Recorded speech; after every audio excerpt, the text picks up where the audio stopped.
En 2016, une femme s'est retrouvée à genoux, physiquement et mentalement. Des sciatiques, une inflammation qui paralysait son corps, une épreuve professionnelle qui avait tout ébranlé. Et c'est en forêt qu'elle a retrouvé le chemin. Pas par magie, mais plutôt par le mouvement. Grâce à la nature qui lui a permis de se reconnecter à elle-même. De cette renaissance est née la Marche des Amazones, une association 100% féminine qui propose aux femmes de marcher en forêt, de parler, d'être entendues et de grandir ensemble. Parce que marcher en forêt, ce n'est pas simplement marcher.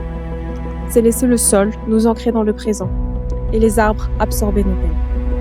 C'est rejoindre un cercle de femmes qui portent leurs histoires sans avoir à les cacher.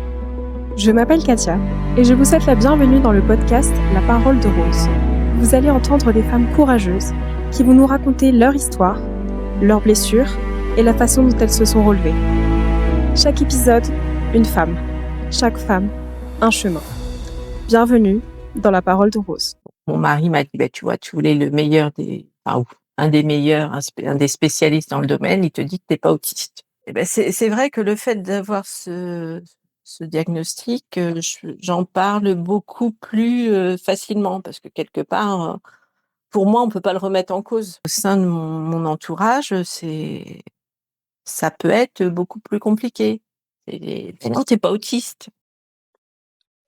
Aujourd'hui, j'accueille Linda, l'une des membres de cette association, qui a dû se battre longtemps pour obtenir un diagnostic que personne ne voulait lui donner. Voici son histoire. Bonjour Linda. Bonjour Katia. Comment vas-tu aujourd'hui? Écoute, je vais te dire chaudement, hein, mais comme beaucoup, comme beaucoup actuellement, mais sinon tout va bien. C'est vrai que là, on est en pleine canicule. On tourne cet épisode à distance, l'une de l'autre, mais c'est vrai que c'est pas forcément évident. Mais bon, je pense que ça va bien se passer. Alors, déjà, je tenais absolument à te remercier Linda, parce que tu es la toute première invitée de ce podcast, puisque c'est le tout premier épisode. Et c'est vrai que, ça me tenait à cœur de te dire merci, de m'accorder ta confiance et de me laisser l'opportunité de te poser des questions. Donc, merci beaucoup. Ce que je te propose, c'est que dans un premier temps, je te laisse te présenter tout simplement de la façon dont tu le souhaites, pour en apprendre un petit peu plus sur toi. Et tout d'abord, merci Katia pour cette invitation, pour cette proposition. Je suis ravie de pouvoir échanger avec toi. Donc pour moi, Merci. C'est une grande expérience quand même, hein. Quoi qu'il en soit, c'est une première, voilà. Donc un peu de stress, hein, parce que j'ai une nature angoissée de toute manière, face à l'inconnu, certainement du fait de ma particularité, voilà. Mais bon, alors pour reprendre en fait, donc oui, je suis Linda, j'ai 52 ans, je suis mariée, j'ai 2 filles brillantes de 15, 15 et 19 ans. Et côté professionnel, je suis contrôleur de gestion dans un grand groupe, d'assurance. J'ai fait toute, ma carrière jusqu'à présent dans le monde des chiffres. Donc, ça a été comptabilité, trésorerie, contrôle de gestion et cetera. Voilà. D'accord, très bien. Merci pour ces informations et on reviendra sur, ta vie, personnelle un petit peu plus tard. Mais d'abord, je voudrais déjà rappeler à nos auditeurs que c'est un podcast qui permet d'interviewer des femmes, qui font notamment partie de l'association La Marche des Amazones.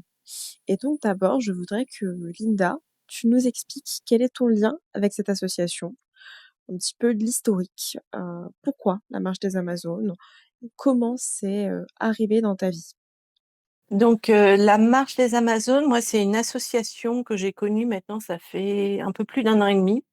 Parce que voilà, j'ai un intérêt, spécifique, un centre d'intérêt prononcé pour, le bien-être depuis plusieurs années. Et dans ce cadre-là, de nature curieuse, je regarde ce qui se fait à gauche, à droite et il y a un thème qui m'intéresse particulièrement, c'est la cohérence cardiaque. Et en fait, il y a 1 an et demi, sur les réseaux sociaux, j'ai été informée qu'il y avait une conférence sur la cohérence cardiaque organisée par, l'association La Marche des Amazones, qui se situe à quelques kilomètres de chez moi. Donc je me suis dit que bon, bah, je suis curieuse, je vais aller voir et là, en fait, outre une superbe conférence, qu'a fait le créateur d'une, ceinture de cohérence cardiaque, cette, journée était organisée par, Yolène Houtbourg, la présidente, de l'association avec qui, bah, ça a tout de suite matché, en fait. Donc, elle nous a présenté l'association, en fait, qui regroupe, qui propose, des marches, heu, bimensuelles, 2 fois par mois dans la forêt, entre femmes et bah, je me suis dit: «Tiens», voilà, je ça m'a interpellée et donc, Ouais. j'ai rejoint cette association et là, je marche de manière, régulière avec elle. Je trouve ça quand même fou la façon, dont tu as rencontré Yolène et dont tu as intégré cette association. C'est dingue de voir, à quel point, parfois la vie te met sur la ta route des personnes, des situations complètement inattendues, mais qui finalement sont là pour toi et qui t'apportent bien plus que tu ne le pensais. Et d'ailleurs, que représentent ces marches pour toi? En fait, bah, pour moi, je dirais que cette marche, c'est une bulle d'air, une déconnexion du quotidien, chaque dimanche matin, quand j'y vais. On se retrouve entre nous donc souvent accompagnés par une thérapeute. C'est des occasions de pouvoir découvrir, par exemple, moi j'ai découvert la sonothérapie, il y a des sophrologues qui sont intervenus et cetera. Bon, on va dire ça donne un thème à la marche, mais au-delà de ce thème et des partages qui sont faits, il y a aussi des échanges qui se font, spontanément entre les participantes. Des échanges avec Yolène aussi, qui ont toujours été très riches, voilà et ça se fait de manière fluide et pour moi, c'est vraiment un moment précieux dans la semaine. Oh super. Bah, c'est vraiment bien d'avoir ce moment, ouais, comme je dis, de déconnexion parce que, tu vois, tu l'as dit, tu es mariée, tu as des filles, tu as quand même, je pense, beaucoup de choses avec ton travail, de quoi t'occuper. Donc c'est vrai que c'est un moment qui est intéressant, je pense, pour toi. Et justement, tu parlais de particularités au début. Est-ce que tu peux nous en dire plus pour qu'on rentre un peu dans le vif du sujet? Alors en fait, oui, quand j'évoquais le mot particularité, en fait, c'est un handicap. Bah, depuis janvier, 2026, je suis officiellement diagnostiquée autiste sans déficience intellectuelle. D'accord, donc c'est récent, mine de rien. C'est plutôt récent. L'officialisation du diagnostic est récente effectivement et en fait, ça m'a mis, 5 ans à obtenir, on va dire, cette validation de cette particularité qu'au départ, bah, c'est parti d'un autodiagnostic. D'accord. Est-ce que tu peux nous expliquer un peu, le parcours que tu as vécu jusqu'à l'officialisation? Parce que tu dis que c'est sur 5 ans, mais je trouve ça énorme et peut-être nous expliquer, bah, pourquoi tu as fait cet autodiagnostic? Qu'est-ce qui t'a mené à ça? Et les étapes différentes et jusqu'à finalement, l'officialisation. Alors si je remonte le temps, je dirais jusqu'en 2020, l'autisme était un sujet, quasiment, inconnu pour moi. L'autisme, bah, c'était Rain Man, hein, que j'avais vu pour la première fois quand j'étais jeune et qui m'avait énormément marquée à l'époque, voilà, Ah ouais? Tom Cruise, Dustin Hoffman et c'est oui, ouais, c'était vraiment un D'accord. film mais bon, voilà, j'en étais un peu enfin, j'avais jamais creusé, le sujet de l'autisme. Autour de moi, bah, je connaissais pas particulièrement de personnes concernées et en fait, ce qui s'est passé en janvier 2021, j'ai fait allez, on va utiliser un terme générique, un burn-out. Voilà. C'était pas D'accord. un burn-out professionnel, j'ai rencontré beaucoup de professionnels, de la santé suite à cet incident, psychologues, médecins et en fait, bah, personne n'a vraiment n'a pu m'aider, voilà, à mettre Et des mots sur, ce qui s'était passé. Et juste, par rapport au burn-out, est-ce que tu t'es fait diagnostiquer ou est-ce que c'est un autodiagnostic? Et comment ça s'est traduit, dans ton quotidien et dans ta vie de façon générale? Bah, en fait, on va dire, j'ai eu des émotions que j'avais, sans doute gardées à l'intérieur de moi-même, que j'ai extériorisées d'un coup de manière, assez, bon, je dirais assez violente, en fait, voilà. D'accord, J'ai cassé des objets et cetera, ça a d'accord, été, et de je manière vois. un peu, incompréhensible. Ouais, bah, oui, c'est vrai que ouais. D'accord, donc c'est comme ça que tu t'es dit là, parce que tu sais, même il y a enfin, beaucoup de personnes ne savent pas si elles sont en dépression ou burn-out ou autre et c'est pour ça que je demandais, voilà, tu vois, comment tu fais le distinguo? Est-ce que c'est un professionnel ou c'est juste toi, effectivement, avec ces sensations-là, tu t'es dit: «Là, il y a un truc qui coince, quoi, il y a un problème».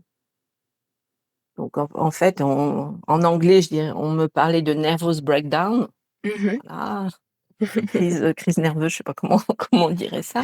C'était post-confinement et cetera, donc il y en a un Ah! qui disait qui on l'ont rattaché à ça, et bon, c'est Je vois, je vois et donc oui, donc après cette épreuve et donc bah, derrière cette épreuve, en fait, bah, c'est là que je suis rentrée dans une phase de down, bah, de dépression pendant plusieurs mois, avec plus d'énergie, plus d'envie, plus de ça a été un point d'arrêt, et en même temps, bah, une incompréhension déjà de mon entourage, puis moi-même, hein, par rapport à ce qui se passait, et bah, j'adore les réseaux sociaux. Voilà, regarder, observer, LinkedIn, Facebook et cetera, et en recoupant, enfin, en lisant différents posts. Au départ, j'étais sur la piste du HPI qui m'interpellait. HPI, je suis tombée sur autisme au féminin. Ah, et voilà, et peu à peu, c'est comme ça, en recroisant des infos à gauche, à droite, où je me suis dit: «Mais je suis peut-être autiste?» et ça juste pour la chronologie, c'est en quelle année que Donc ça, c'était l'été 2021 que j'ai d'accord. commencé à mettre ce mot-là sur ce que Ah je donc ça pouvais fait un être. petit temps. Ouais, c'est vrai. Et donc en mettant ce mot-là, bah, derrière, par rapport à mes recherches, forcément ça m'a permis quand même de les canaliser, davantage, et de rencontrer des gens, de trouver d'autres témoignages où justement je voyais des gens qui se faisaient diagnostiquer, d'autres qui disaient que ça ne servait à rien, et bah, pendant de longs mois, j'ai hésité parce que même, je me disais: «Qu'est-ce que ça m'apportera de plus?» Et finalement, bah, je voulais aller quand même au bout de ma démarche. Donc j'ai réussi à obtenir un rendez-vous, parce que là, c'est quand même des difficultés majeures, heu, rencontrer les bons professionnels, sachant qu'il y en a assez peu finalement spécialisés dans l'autisme, qu'il y a une Mmh. demande qui est énorme, avec des délais d'attente, monstrueux, on va dire. C'est vrai, c'est Mais plusieurs quoi? Ça s'étend sur des années, des mois, c'est combien?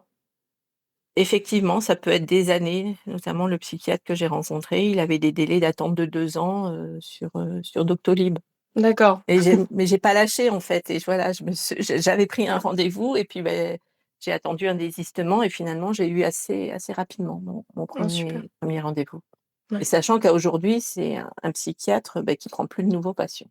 Ouais. Ce qui est le cas de beaucoup de professionnels de santé, pas que, psychiatres actuellement et c'est un vrai fléau, c'est problématique et donc oui, donc tu Clair. disais, qu'effectivement voilà, tu vas avoir un rendez-vous. Donc suite à ce premier entretien, donc bah, il a validé le fait que je passe, des tests, voilà, pour, heu, pour savoir exactement. Donc j'ai passé des tests avec une psychologue qui a fait son bilan, et par rapport à ce bilan, j'ai revu le psychiatre ensuite 2 fois, et qui m'a dit que j'avais effectivement des traits autistiques, mais sans un seuil de significativité. Voilà. D'accord, alors je vois pas du tout ce que ça fait si En fait, on va dire qu'il m'a présenté une échelle, on va dire de un à 100. De 1 à 15, voilà, pas d'autisme. entre 15 et 30, il y avait des traits autistiques, mais sans être diagnostiqués autistes, et au-delà de 30. Alors, je me souviens plus du nom de l'échelle, hein, c'était la Mmh. première fois que je la voyais. Et donc, D'accord. je suis ressortie de là et je me dis: «Bon, ben voilà, mon mari m'a dit: "Bah, tu vois, tu voulais le meilleur des enfin, ou un des meilleurs, un des spécialistes dans le domaine, il te dit que tu es pas autiste". Voilà. Donc ça, c'est et moi, j'en restais persuadée, en fait. C'est fou ça, parce que, c'est quand même très particulier. Parce que comme, l'a dit ton mari, c'est que tu as cette forme de tu as une figure finalement de enfin légitime, qui a normalement les outils pour pouvoir te dire: «Est-ce que tu es autiste ou pas?» Et malgré tout, tu sens au fond de toi que non, qu'il y a un truc qui n'est pas juste, si j'ai bien Mais compris. les tests sont quand même, sont particuliers il y a beaucoup de questionnaires à remplir en amont, des questionnaires à faire remplir par mes parents. On leur posait des questions, quand j'avais, sur la période entre 0 et 3 mois, entre 3 mois et Ah 6 ouais. mois, et cetera. Enfin des J'ai Waouh! posé les questions à mes parents, mais bon, ils en ont pas de souvenir, hein. Moi, aujourd'hui, on me poserait des questions pour mes filles, à la limite, pourtant moins d'écart, mais pareil. Donc, finalement, pour moi, les tests, on n'était pas suffisamment, probants, finalement. Je Mais, vois. qu'est-ce qu'on pouvait faire? Voilà. Et donc plusieurs fois ensuite, dans les mois qui ont suivi, je lui ai dit que j'avais le sentiment qu'on était passé à côté de quelque chose, voilà. Et finalement, durant on va dire ces semaines, ces mois, j'ai rencontré une autre personne qui, lui, était diagnostiqué autiste, qui est HPI et qui s'est spécialisé, dans l'autisme. Il est psychopraticien et aujourd'hui, il réalise des bilans à la fois, TDAH et oui, TDAH et TSA, donc trouble du spectre de l'autisme. D'accord. C'est, Et juste TSA du coup, c'est pas enfin, c'est pour l'autisme de façon générale, c'est ça? C'est le fait d'être sur c'est le ça, spectre, c'est ça? tout à fait, oui. D'accord. Donc j'ai repassé des tests avec lui, fin d'année dernière, fin 2025, voilà. Sachant que bon, mais comment dire? Je sais pas comment on dit.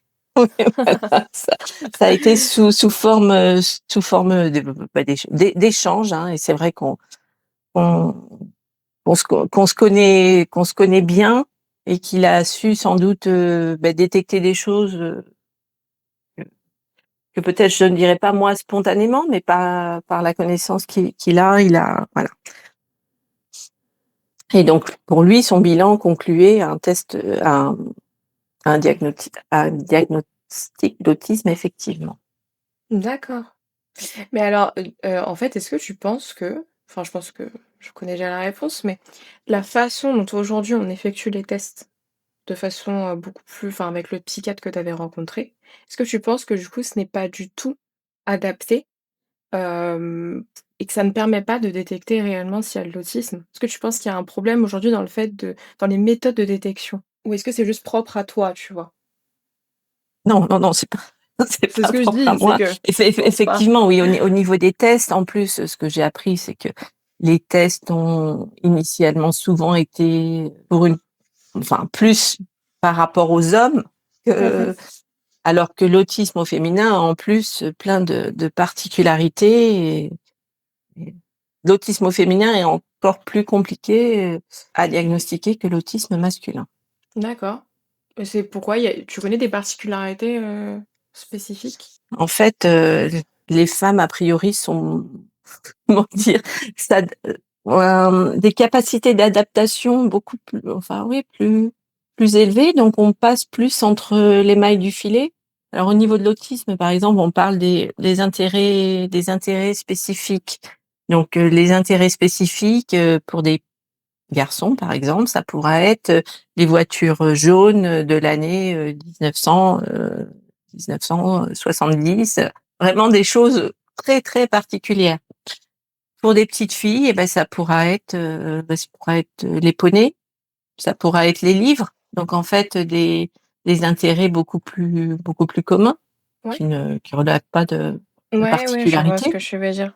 C'est pas très niché, en fait. C'est pas, très, très, très spécifique, non, Et même socialement, en fait, hein, socialement, les petites filles, de manière générale, elles elles s'adapteront, voilà, elles se camoufleront au milieu de l'environnement mieux que les garçons.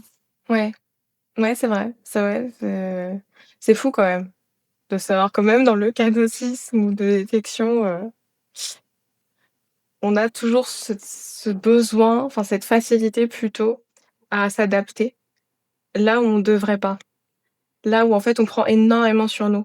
Et tu as dû, je suppose, prendre énormément sur toi. Sur, Je m'en rendais quand pas même, compte, en fait. ouais. Ouais, mais tu vois, le Je fait ch d'avoir fait un burn-out, typiquement, c'est la preuve que tu t'es vraiment épuisé d'une certaine Voilà, façon. il a fallu, ouais, que je me prenne un mur pour, voilà, pour me poser des questions par rapport à mon mode de fonctionnement, en fait. Totalement, ouais. Et donc après ce diagnostic-là, là, tu as eu quand même, qu'est-ce que ça t'a fait finalement de d'avoir enfin ce diagnostic qui est en accord avec ce que tu ressentais? Je me suis dit: «J'avais raison». Voilà, quelque part, j'ai validé, j'ai validé ce que j'avais, pressenti, voilà.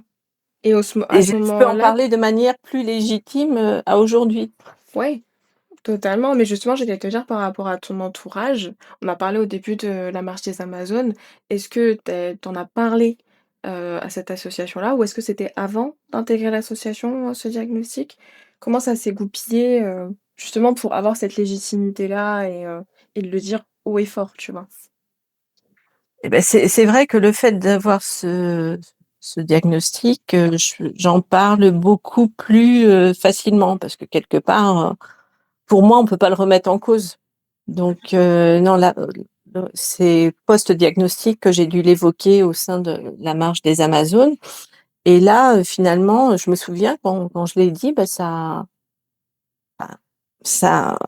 je sais pas si ça a surpris les gens, mais ça a été accueilli avec bienveillance, pour certaines, ça crée des enfin, ça suscite des questions, c'est de la curiosité, de l'intérêt, mais voilà, pas de remise en cause, beaucoup de bienveillance. Par contre, voilà, au sein de mon entourage, ça peut être beaucoup plus compliqué. D'accord. Et non, tu es pas autiste. Ouais. Parce que voilà, chacun a ses représentations, derrière, ce mot-là, et me catégoriser autiste, ça perturbe, certaines personnes. Je pense alors là, je veux pas on va pas forcément rentrer dans les détails, mais je pense que tu vois, même en tant que parent, tu as ton enfant, tu l'as connu depuis des années et tu te dis: «Mais en fait, mon propre enfant, comment ça il est autiste mais je l'ai pas vu?» Il peut y avoir aussi ce genre d'injonction, j'imagine, donc il peut y avoir ça, mais est-ce que, justement, le fait d'avoir eu l'association, ça t'a permis quand même de trouver ce qu'on appellerait une safe place? Et est-ce que ça t'a permis derrière de continuer à te légitimi à te non, je sais pas le terme. Est-ce que ça a permis d'être Légitimé. de merci, de te légitimer. Est-ce que ça t'a permis quand même de vivre mieux cette espèce de transition, cette bascule en fait, ce changement? Bah, finalement, oui, quand tu me poses la question là, que j'y repense, c'est peut-être, on va dire, publiquement, le premier endroit où je l'ai dit. Et Mmh.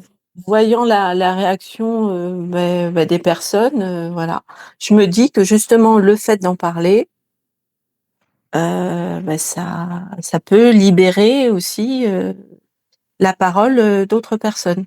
Parce Ouais. que tout le monde ose pas forcément, évoquer le sujet, mais le fait d'ouvrir une porte, finalement, oui, Mmh, puis les gens sont d'autant plus étonnés puisque je n'ai pas l'air autiste. Donc mais c'est ce que si j'allais j'ai pas dire. l'air autiste et que je le suis officiellement, heu, finalement ça interpelle. Et justement, j'allais te dire, mais pour toi, en fait, aujourd'hui, qu'est-ce que c'est la définition d'autisme? Et ben, en fait, j'ai du mal à en mettre une, une définition. Parce que pour moi, c'est presque un mot aujourd'hui. On dit que c'est un handicap, donc pour reprendre une référence à aujourd'hui, c'est un handicap, mais pour moi l'autisme c'est pas un petit truc en plus. Ça serait pas un petit D'accord. truc en moins. Un fonctionnement, différent, oui, certainement, un fonctionnement différent, mais finalement à tellement plein de niveaux, enfin, je sais pas, j'ai du mal j'aurais du mal personnellement à en donner une définition de cet autisme. On va dire que ça implique souvent des troubles de la communication, oui, certainement j'en ai. Ça implique une hypersensibilité, il y a souvent des intérêts spécifiques. Voilà, enfin, je me retrouve dans ces catégories-là, mais ça ne concerne pas tout le monde non plus. Il y en a qui sont D'accord. autistes et qui ne vont pas avoir ces spécificités, qui en auront d'autres. Enfin, c'est extrêmement, extrêmement large comme spectre. Ce que j'allais dire, parce que moi j'entends souvent le terme de neurodivergence, mais est-ce que du coup tu penses que c'est plus adapté ou du moins que ça permettra à plus de gens de se rendre compte de l'ampleur et des différences qu'il peut y avoir entre, personnes, concernées par l'autisme? Ou est-ce que c'est vraiment le terme autisme, en fait finalement, peut-être qu'il nous renvoie nous à une certaine image qu'on a dans la société et qu'il faudrait un peu casser quoi? C'est vrai qu'il y a le terme autisme. Aujourd'hui, on entend aussi beaucoup parler du TDAH, sachant qu'on peut être à la fois autiste et être TDAH. Enfin, toutes ces il y en a qui vont parler, d'effets de mode, ou qu'on veut se montrer intéressant, par rapport se reconnaître dans ces choses-là. Bah, je pense notamment récemment, il y a une présentatrice télé qui a fait son coming out. On parle limite de coming out autistique là, alors qu'elle a la cinquantaine aussi, et elle a eu des réactions, assez violentes au niveau des réseaux sociaux. C'est C'était qui, Maïtena Biraben. Ah oui, ça me dit quelque chose. Et oui, bah, c'est ça, mais surtout qu'elle a quand même eu, on va dire le courage de le dire publiquement devant une audience. Ce qui est quand même assez fou, quand on voit déjà la difficulté de le dire, comme tu l'as expliqué juste avant, heu, à son entourage. Là, c'est encore plus à grande échelle donc ouais, je Mais comprends enfin, qu'il y ait des parfois, moi, je me dis, enfin, même si je dis, je suis autiste, il y a une espèce de distanciation par rapport au fait que j'annonce ce mot-là et puis et le vivre vraiment de l'intérieur. Je sais pas, j'ai encore du mal à expliquer, en fait. une distanciation entre les personnes et toi ou toi, tu essaies de prendre de la distance? Moi, D'accord, avec autisme, en fait, on pourrait presque utiliser un autre mot, quoi. ouais. Bah, c'est pour Je ça que je sais pas disais lequel ouais. est. C'est pour ça que je disais, ouais, beaucoup de gens parlent plutôt de, je crois, neurodivergence, ouais. Pour Oui, voilà. justement, parler d'un autre terme. Ouais, c'est, Mais neurodivergence, oui, oui, c'est vrai que ça parle pas non plus forcément à tout le monde à aujourd'hui. mmh Les personnes qui sont un peu mh. éloignées de ces sujets-là. Mmh.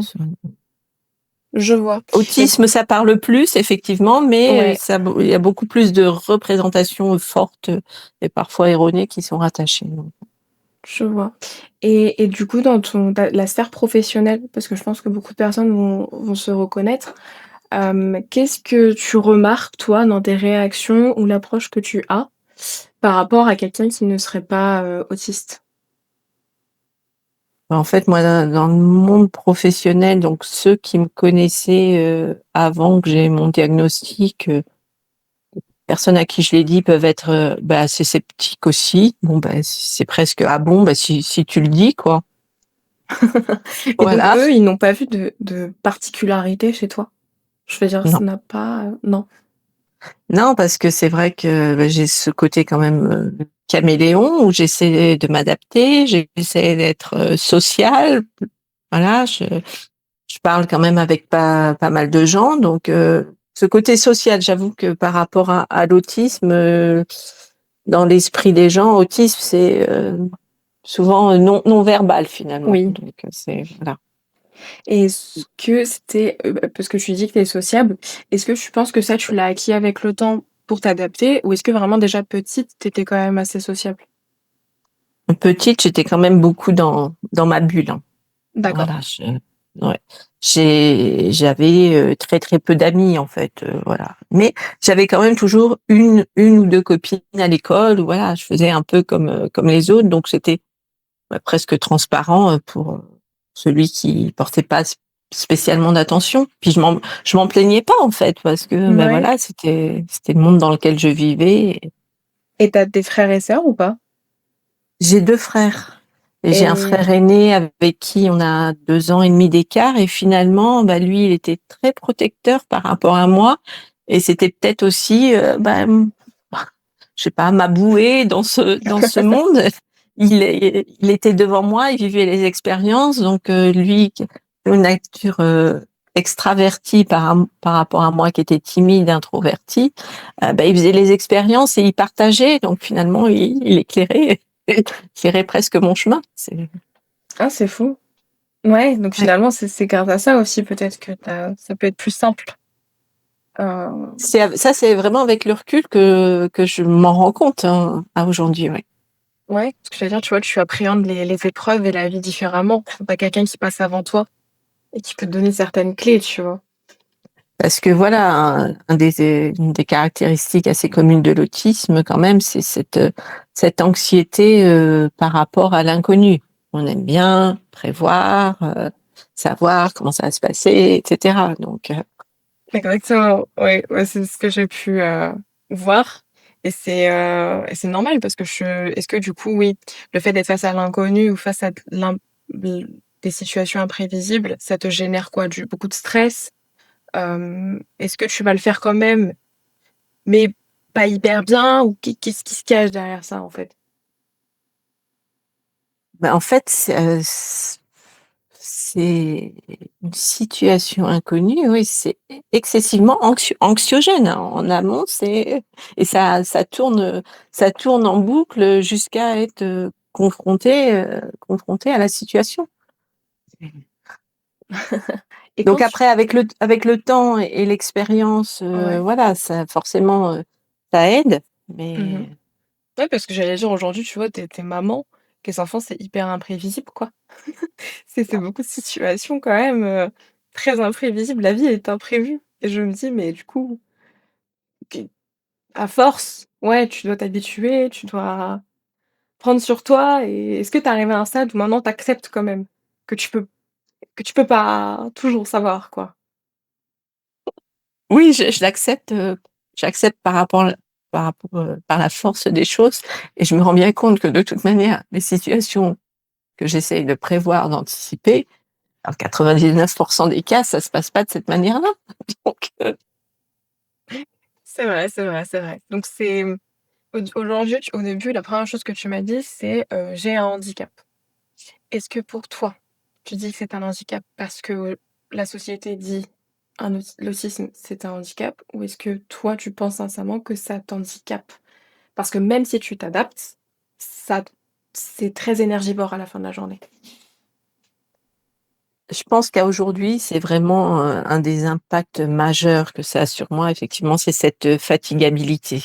Voilà. D'accord. Aujourd'hui, bon, moi, j'ai la chance de pouvoir bénéficier de jours de télétravail, supplémentaires. Et en fait, il y a une réelle différence entre les jours où je vais sur site, où je travaille en open space, où je vais rencontrer beaucoup de monde dans la journée, où les open space sont bruyants, la luminosité et cetera. Puis en plus, je prends les transports en commun et les jours où je vais être en télétravail ou effectivement dans un univers beaucoup plus calme, et cetera. Ah, c'est assez donc en fait, à aujourd'hui, ce mode hybride, me convient bien, on va dire, parce que j'ai besoin de rencontrer les gens aussi, de pouvoir partager avec mes collègues, et cetera. Mais c'est ça, Autrement qu'à on travers une visio. ouais, mais c'est intéressant que tu dises ça parce que comme tu le dis, on peut penser que finalement, faudrait être, la plus, comment dire? Isolée possible pour être sûr de pas dépenser ton énergie, mais en fait, toi non.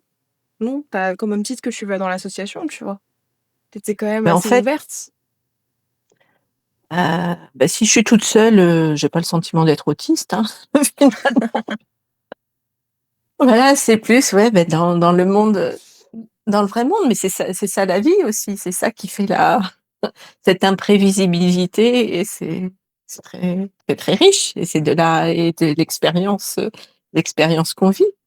Ouais. Et alors, tu avais dit tout à l'heure que, du coup, c'est depuis janvier 2026 que tu es officiellement diagnostiquée autiste. Est-ce que C'est tu ça. penses que, heu, toute personne qui a été diagnostiquée autiste, donc par un psychiatre, devrait, tu sais, l'officialiser, pour justement bénéficier, de plus de jours de télétravail ou avoir des aménagements?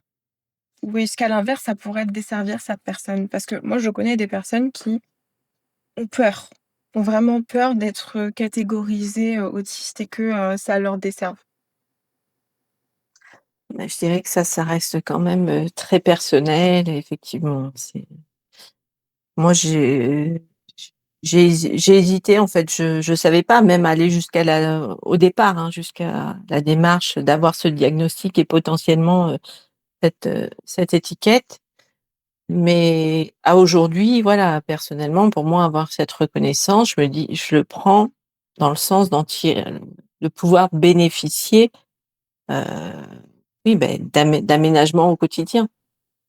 Après, D'accord, tout dépend dans quel environnement professionnel on travaille aussi, hein, ça j'en ai bien conscience. oui, effectivement. Et est-ce que tu penses que, pour une personne, qui est autiste ou qui sent qu'elle a des particularités et qui n'est pas forcément, soutenue dans son entourage ou du moins, qui se sent incomprise, pourrait, enfin, trouverait un refuge dans le fait de rejoindre l'association comme, celle, de Yolène, donc la Marche des Amazones? Est-ce que tu penses que ça pourrait l'aider? Est-ce que tu penses qu'elle pourrait trouver peut-être le soutien qu'elle n'a pas? Mais après, trouver, des endroits où on puisse partager librement. Je pense que cette parole est très importante. Justement, je dirais, j'ai presque vécu là jusqu'en 2021, beaucoup trop dans mon monde intérieur sans verbaliser finalement, même Ouais, si je savais parler bien sûr et bien cetera, sûr. mais des lieux d'échange et de bienveillance, c'est tellement précieux aujourd'hui. Après, à chacun de trouver le sien. Il y en a qui peuvent se sentir mieux des fois ça peut être plus dans des échanges, un à un finalement ou en vraiment petit groupe parce que Ouais, c'est un ouais, ou sinon comme tu j'ai eu la disais, chance ouais, quand même de la croiser cette association sur mon chemin. c'est vrai. J'en ai bien conscience à aujourd'hui que merci la vie. Après ce que j'allais dire, parce que je pense qu'il y a pas de hasard, en fait, c'est peut-être arrivé au bon moment, tu en avais besoin, finalement, tu vois? Ouais, oui, oui, mais Ça n la manière dont ça s'est fait, voilà, parce que alors, ce que j'aime bien et ce que beaucoup d'autistes font, c'est plein de liens, en fait, voilà. On raccroche les situations à ce qu'on voilà, il y a eu cohérence cardiaque, paf, j'y vais, enfin, c'est vrai.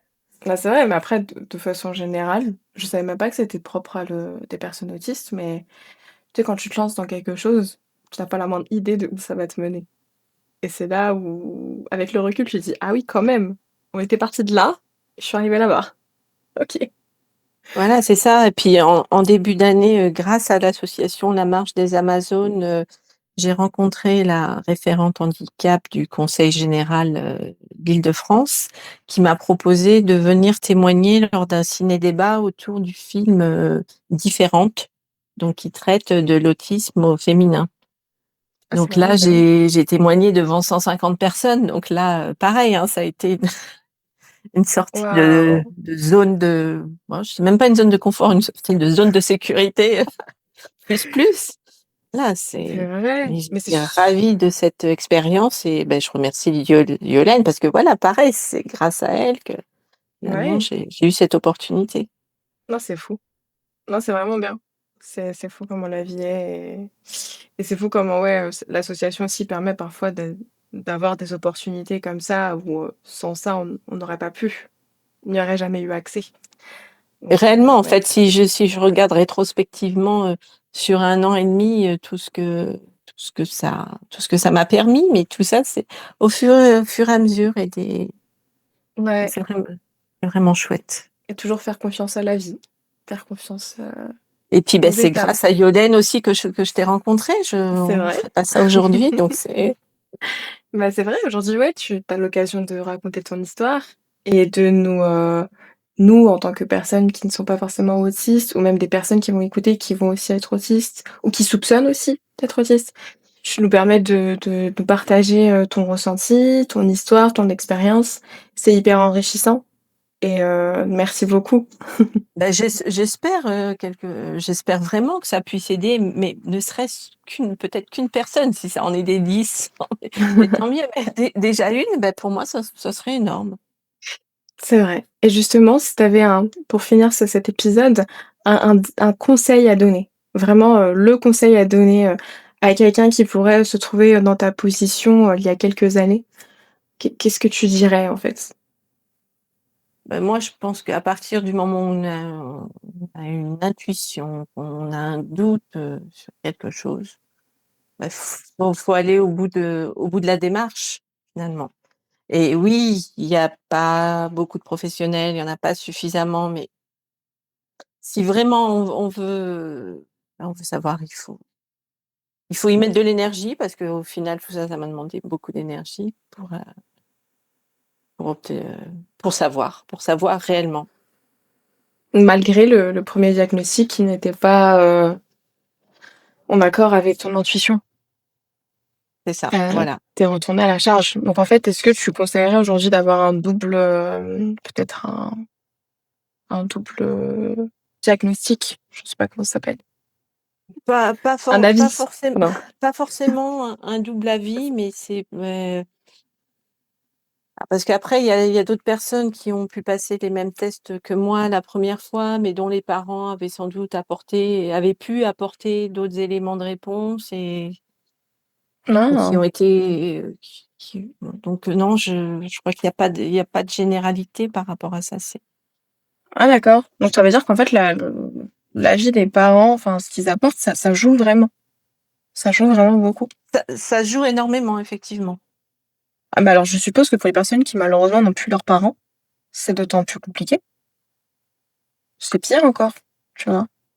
C'est effectivement très compliqué et c'est pour ça que je suis vraiment ravie d'avoir pu, rencontrer, Laurent. Donc c'est le psychothérapeute qui m'a fait passer les tests l'an dernier, où lui, il a quand même intégré et il croise tout un tas de données, il a sa démarche à lui par rapport à ces tests qui voilà, bon.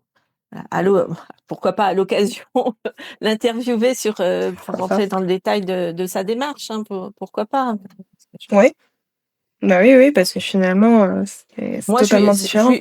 je lui ai fait confiance, en fait, hein, dans la démarche. Je sais qu'il s'est extrêmement formé, que ses tests ont été reconnus à plusieurs, reprises par des professionnels. Donc voilà, je me suis dit, «Merci la vie de me proposer cette opportunité de refaire des tests et de les resoumettre au psychiatre». Et le psychiatre avait quand même le premier résultat que j'avais obtenu avec la psychologue, les 2 rapports, et il était dans la voilà, il a pas juste, délivré le diagnostic de cette manière-là. Ça a vraiment été un travail de réflexion, puis ça faisait, plusieurs années que je le consultais aussi, donc D'accord. Eh bien, c'est ouais. Mais tu pas lâché. Franchement, bravo à toi. Parce que comme je l'ai dit, ça demande beaucoup d'énergie et mais c'est la preuve qu'à un moment donné, je pense que ça va être d'accord avec moi, mais ça en vaut la peine, quoi. Malgré toute cette énergie, ça en vaut la peine. voilà, enfin, mais moi je le vis comme une ouais, presque comme une délivrance de me dire: «Voilà, mais j'ai ça», et aujourd'hui de mon histoire, oui, j'ai envie que ça puisse aider, d'autres personnes et de pouvoir faire changer les représentations que les gens ont autour de l'autisme. Parce que D'accord. moi, malgré tout, je pense que je m'en tire, relativement bien, hein, malgré les difficultés que je peux avoir, voilà, j'ai toujours travaillé, sachant que dans les statistiques que j'entends, finalement, il y a assez peu d'autistes qui parviennent à conserver, leur emploi. Il y a énormément de difficultés à ce niveau-là. Et tu sais pourquoi? Est-ce que c'est parce que du coup, c'est des personnes qui vont trouver l'environnement trop énergivore? Ou est-ce que Il y a c'est plein de autre chose? paramètres qui peuvent entrer en ligne de compte. Il y a beaucoup de burn-out, il y a beaucoup d'inadaptation de l'environnement. Il y a, parfois, une incompréhension du management parce que bon, c'est par méconnaissance, hein, aussi, donc c'est Oui, ouais. Tu penses qu'aujourd'hui, dans les sphères, on va dire, pour les managers ou la direction, ils devraient tous quand même, on devrait leur faire pas une formation, mais leur expliquer, en fait, qu'est-ce si, que si, une l'autisme? formation, Ouais, une enfin formation, ouais, formation ou sensibilisation, oui, effectivement, voilà. sur Et ce moi, il y a point-là. un de mes managers récemment, en fait, j'étais vraiment très stressée, par rapport, voilà, quand il me posait des questions et cetera. Et je savais pas exactement comment lui dire parce qu'en plus c'était pas officiel, mais je lui ai quand même dit: «Voilà, je suis autiste et ce mode de fonctionnement, ça me perturbe et j'y arrive pas, quoi». Donc, Ouais, quand j'ai dit autiste, j'ai senti qu'il bon, c'était presque, OK, bon, mais par contre, il a entendu là où j'avais des difficultés et à partir de là, voilà, on essaie de fonctionner, différemment et ouais, ça s'est par la suite très bien passé. oui. Bah, Donc oui, c'est mais voilà, c'est derrière le mot autisme, pouvoir, que chacun, exprime ses difficultés. ouais. Et que c'est pas un problème, en fait. Je pense que c'est ça. C'est que peut-être, tu Non, c'est vois, un mode de fonctionnement, c'est un voilà. mode de fonctionnement et que c'est pas un problème, c'est pas, un, ça va pas ralentir la productivité de l'équipe, pas du tout, en fait, bien au Juste qu'il contraire. faut, par exemple, pour moi, des instructions un peu claires, précises, Ouais, voilà. Le fait de fonctionner par écrit dans certaines situations, ça me permet de prendre de la distance et d'analyser la question plutôt que d'avoir une question à brûle-pourpoint, et cetera. d'accord et C'est des c'est petites choses de ce type-là. oui, en fait, c'est des petits détails, mais qui, pour toi, font toute la différence, en fait. Ah tout à fait, parce que, c'est niveau sensoriel, ça change tout, hein. C'est Et le que, fait d'avoir ce recul et ce temps ouais, pour préparer une réponse, qui me semble, qui réponse adéquate. Moi, les gens d'accord. qui improvisent, je les admire, en fait, ces gens-là, qui ont des réponses, au tac, toutes les questions et Ouais, c'est plus un temps de préparation dont tu as besoin mais c'est réflexion, préparation, voilà. ouais, les 2. OK, Mmh. d'accord. Et donc aujourd'hui, comment tu vois l'avenir finalement? Maintenant que tu as enfin eu cette, délivrance comme tu l'as appelée tout à l'heure? Et si tu veux, moi, ce que j'aimerais vraiment, c'est pouvoir, sensibiliser justement, les entreprises à cette, neurodiversité. Pouvoir expliquer, ce que c'est, ce qui peut être fait, heu, pouvoir aider aussi des salariés potentiellement à s'intégrer, dans les entreprises, donc tout ça, je ne sais pas aujourd'hui encore de quelle manière, mais je sais qu'il y a plein de choses à faire, dans ce domaine, à la fois pour aider les autistes, les neurodivergents au sens plus large et pour les entreprises en plus, au final, sera peut-être, enfin, que tout le monde soit gagnant-gagnant en fait. Ouais, oui, c'est ça, c'est qu'en fait, ils ont tout à gagner à comprendre mieux, en fait, ce que signifie l'autisme et à s'adapter, en fait. Parce qu'actuellement, l'adaptation se fait que, de ton côté, que du côté de la personne autiste. Et je pense Tout que, à fait. pour la productivité ou l'organisation des équipes, par exemple, voir une personne de son équipe tomber en burn-out et cetera ou ne pas être bien et tout, c'est pas bien de leur côté non plus, en fait. Ça les arrange pas. Donc, ils ont tout à y gagner. Donc voilà, ouais, moi qui ai travaillé en entreprise depuis toujours, donc vu de l'intérieur, je vois comment ça se passe, mais si je peux apporter les connaissances que j'ai au niveau de la neurodiversité, pour mieux intégrer les personnes autistes, voilà, ce serait mon envie à aujourd'hui. Très bien. Bah, écoute, merci beaucoup Linda. Je pense qu'on va s'arrêter là. Bah, merci à toi, Heu, Katia. merci pour, bah, tout ce que tu viens de nous dire, c'est hyper enrichissant et ça participe au fait de sensibiliser, tout le monde et c'est nécessaire, en fait. Donc merci beaucoup pour cet échange. Merci à toi. Linda a mis des années à obtenir un diagnostic que personne ne voulait lui donner. Et c'est entourée des femmes de la Marche des Amazones qu'elle a pu le dire à voix haute pour la première fois. Aujourd'hui, elle ne s'est pas battue pour elle seule. Si son histoire peut toucher une seule personne, c'est déjà une victoire. Et elle ne compte pas s'arrêter là. Former des managers, accompagner les entreprises pour mieux intégrer les profils autistes au travail, c'est son prochain combat. Merci à Linda pour sa patience et pour cet échange très enrichissant. Et merci à vous de nous avoir écoutés. À très vite.